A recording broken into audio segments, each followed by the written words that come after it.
TMJ is something we treat in the office.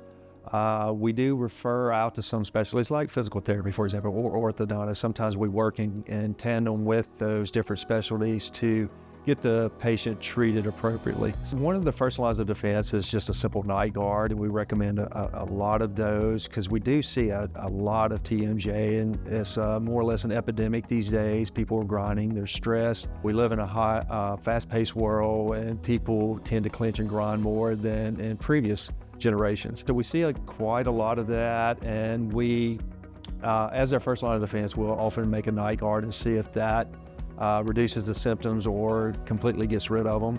And then if that doesn't work, we'll go to the next stage, which may be a physical therapist, because a lot of times it's because of tight muscles or muscles that's out of position, or they have a lot of adhesions in the fascia of the muscles.